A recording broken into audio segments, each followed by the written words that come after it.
பிஸ்மில்லாஹிர்ரஹ்மானிர்ரஹீம். அஸ்ஸலாமு அலைக்கும் வரஹ்மத்துல்லாஹி வபரகாத்துஹு. அல்ஹம்துலில்லாஹ் உஸல்லி வ உஸல்லிம் அலா நபியினா முஹம்மத்.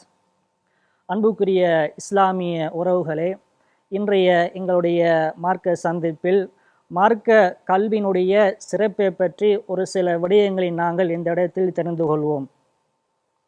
அன்புக்குரியவர்களே, உண்மையில் இந்த மார்க்க கல்விக்கு இஸ்லாம் மிகப்பெரிய அந்தஸ்தையும் மிகப்பெரிய கண்ணியத்தையும் இஸ்லாம் ஏனைய கல்விகளை விட இந்த கல்விக்கு இஸ்லாம் கொடுத்திருக்கின்றது.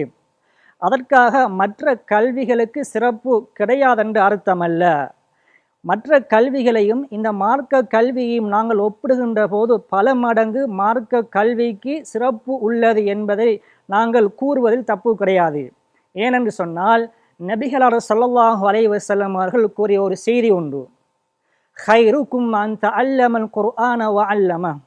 உங்களிலே மிக சிறந்தவர்கள் யார் என்று கேட்டால், குர்ஆனை படித்து அதனை மற்றவர்களுக்கு சொல்லிக் கொடுக்கக்கூடியவர்கள்தான் சிறந்தவர்கள் என்று ஸல்லல்லாஹு அலைஹி வஸல்லம் அவர்கள் சொன்னார்கள்.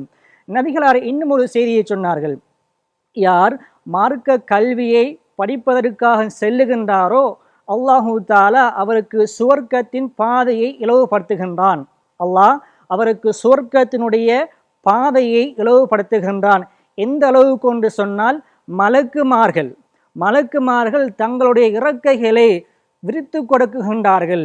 அதே போல ஸல்லல்லாஹு அலைஹி வஸல்லம் அவர்கள் சொன்னார்கள், இந்த உலகத்தில் இருக்குகின்ற அனைத்து வஸ்துக்களும், கடலில் இருக்குகின்ற மீன் முதல் அனைத்து வஸ்துக்களும் அவருக்காக வேண்டி இஸ்திக்ஃபார் செய்கின்றது என்று சொல்லி ஸல்லல்லாஹு அலைஹி வஸல்லம் அவர்கள் சொன்னார்கள். ஆக அன்புக்குரியவர்களே, உண்மையில் இந்த செய்திகளை எல்லாம் வைத்து பார்க்குகின்ற போது இந்த மார்க்க கல்விக்கு ஒரு சிறப்பு இருக்குகின்றது என்பதை எங்களால் உணர முடிகின்றது. அல்லாஹ் தஆலா கேட்குகின்றான், அறிந்தவர்களும் அறியாதவர்களும் சமமாவார்களா? அறிந்தவர்களும் அறியாதவர்களும் சமமாவார்களா என்று அல்லாஹ் தஆலா கேட்குகின்றான். இந்த குர்ஆன் வசனத்துக்கு உலமாக்கள் அறிஞர்கள் விளக்கம் சொல்லுகின்ற போது அல்லாஹ் தஆலா இங்கு மார்க்க கல்வியைத்தான் நாடுகின்றான் என்று அதிகமான அறிஞர்கள் இந்த வசனத்துக்கு விளக்கம் சொல்லுகின்றார்கள். ஆக அன்புக்குரிய சகோதரர்களே, நாங்கள் இந்த மார்க்க கல்விக்கு முக்கியத்துவம் கொடுத்து எங்களுடைய குழந்தைகளுக்கும் இந்த கல்வியை கொடுத்து நாளை மறுமையில் சிறப்பான சமூகமாக அல்லாஹ்விடத்தில் எழுப்பப்படுவதற்கு அல்லாஹ் எங்கள் அனைவருக்கும் தௌஃபீக் செய்வானாக.